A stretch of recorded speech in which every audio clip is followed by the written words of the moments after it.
Assalomu alaykum, hurmatli ko'ruvchilar. Sharq Turkiston ovozining kundalik xabarlarini ko'rishinglarni qarshi olamiz. Tövəndə diqqətinizə xəbərlərimizin təfsili məzmunları bolsun.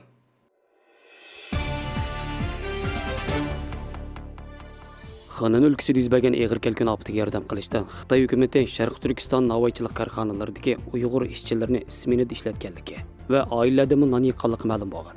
Xitoy xabarlari to'g'ridan oshkorlashicha 21-iyul Qo'moldagi Tamlik non yemaklik taraqqiyot cheklik shirkatining o'zila Xanandagi kelkun rayoniga non tayyorlashda ishchilarni kechilab isminida ishlashga majburlagan. Xabarda naql keltirilishicha, Qo'mol shahrining o'zila million non, 200 tonna qo'y go'shti va kala go'shti avatishni ustiga olgan ekan. Xabarda Tamlik non yemaklik taraqqiyot cheklik shirkatining yiqilgan Uyg'ur nonlarining kechilab Xananga yo'lga silinganligi.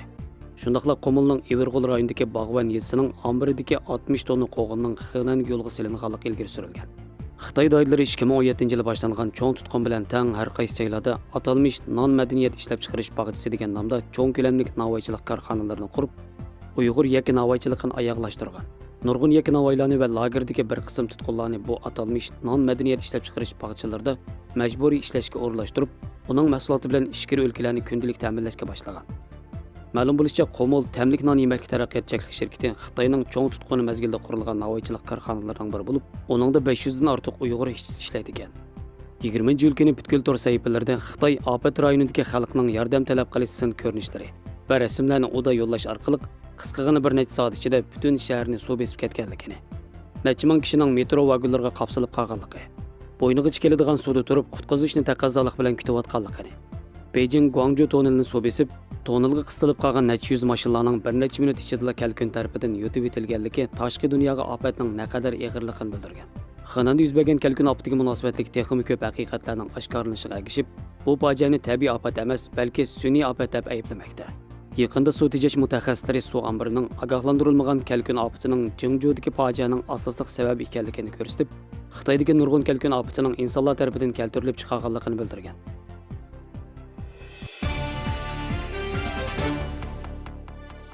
Gollandiyadagi Arnhem shahri Xitoyning Uyg'urlar qaratgan kishilik huquq dafsanachilik sababidan Uxan bilan bo'lgan qo'shqizak do'stligini bekor qilgan. Ma'lum bo'lishicha, bu tuyuqsiz qaror 21-iyul kuni Arnhem shaharlik kengash a'zolari shahar boshlig'ining Uxan bilan bo'lgan do'stlik munosabatini davom qilish taklifini mutlaq ko'p sonli ovoz bilan rad qilgandan keyin chiqarilgan. Xabarda bildirilishicha, bilet tashlash jarayonida siyosiy partiyalar biz Xitoyda keng ko'lamda kishilik huquq dafsanachilik yuz berayotganligiga, Uyg'ur va boshqa millatlarning ahvolining kundan-kunga nacharlashayotganligiga ishonamiz.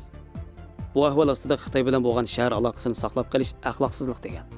Ma'lum bo'lishicha, Arnhem shahri bilan Uxan shahri orasidagi qo'shmoq shahar kelishimi 1999-yilda hosil qilingan bo'lib, bu qo'shqizak do'stligi izchil Gollandiyadagi Uyg'ur jamoatining noroziligini qo'zg'ab kelgan.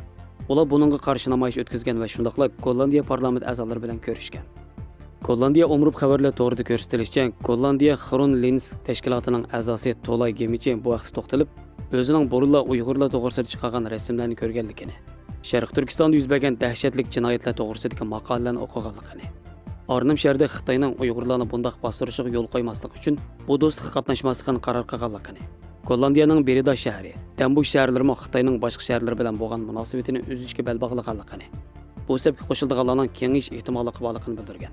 Yaqindan buyon Gollandiyada Xitoyning Uyg'urlar qaratgan irqiy qirg'inchilikqa doir dalil isbotlarning ko'plab o'tirg'i chiqishi bilan Gollandiya xalqi va hukumatining Uyg'urlar masalasiga bo'lgan to'nishi texmi ilgari surilmoqda. Gollandiya parlamenti 26-fevral kuni Xitoyning Uyg'urlar qaratgan bostirish harakatini irqiy qirg'inchilik va insoniyatga qarshi jinoyat deb e'tirof qilgan.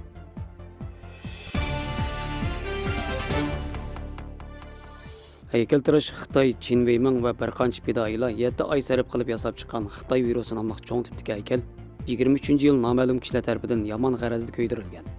Chin Weiming o'zining va uning guruhisidagilarning yangi Xitoy virusi haykalini yasaydiganligini, agar umumiy buzg'unchilikda vayron bo'lsa, yana davomli buzilganlarning o'rniga qayta yasaydiganligini, ko'ydirilgan va buzib o'tilgan haykallarni tarixiy pokis sifatida saqlaydiganligini bildirgan. Chin Weiming Xitoy Kommunistik partiyasining yuqori darajali rahbari Xi Jinpingning bosh suratini ishlatib, Xitoy virusi bilan qoplangan haykalni model qilgan. Shundaqla 4-yil Tiananmen maydon qirg'inchiligining 32-yilligini xotirlab, Kaliforniyaning Los Angeles 15-numorliq tosh yo'l bo'yidagi Las Vegasga tutishadigan kichik bozor yermog'i joylashgan erkinlik haykaltirashlik bog'chasiga joylashgan. Bu bog'chada yana 4-yil Tiananmen maydon voqeasi, Xitoyning demokratik nomida yapılgan razil hareketi temisidagi nurg'un haykallar. Bunun ichida cho'ng datlashmas po'lat 64 xarakterlik obida, bir 12 odam va Hong Konglikning Xitoy qaytarilishiga qarshi turish namoyishi qatorliq temalar joylashtirilgan.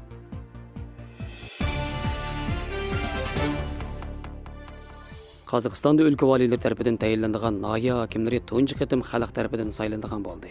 Qozog'iston Markaziy saylov komitetining bayonotida davlat miqyosida 1847 bilet sandiq qurilganligi va 1.210.000 saylovchining bilet tashlaydiganligi bildirilgan. Davlat miqyosidagi 730 nahiya hokimi tunji qitim xalqning bilet tashlashi orqali belgilanadigan saylovda jami 2582 nomzod raqobatga tushdi ekan. Saylov natijasi 3 kun ichida e'lon qilindi ekan. Qozog'iston prezidenti Qosim-Jo'mart To'qayev o'tgan yili ommaga qilgan xitobida davlat ichidagi nahiya hokimlarining xalq tarafidan saylanish kerakligiga doir taklifni o'tirib qo'ygan va o'tgan yili may oyida bu taklifning yo'l qo'yilishi uchun zarur bo'lgan qonun loyihasini tasdiqlagan. To'qayevning bildirishicha, umumiy nüfusning 40% yezib qishloqlarda yashaydigan bo'lib, mazkur saylovlar davlatning siyosiy zamonaviylashishidagi muhim bir bosqich bo'ldi ekan.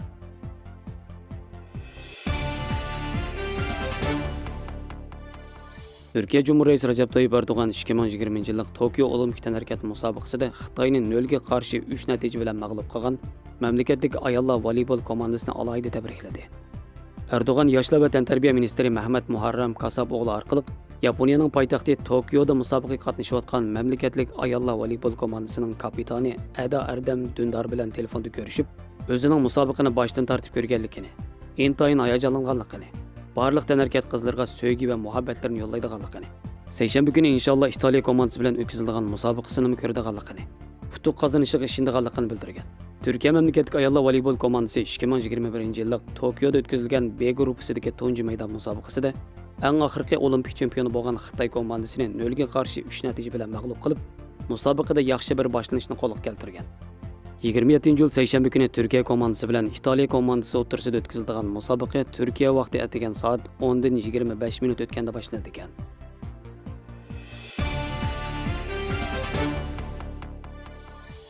Xabarlarimizni ko'ngilingizga rahmat. Ko'rishguncha omon bo'linglar. Xayr xo'sh, Allohga emanet.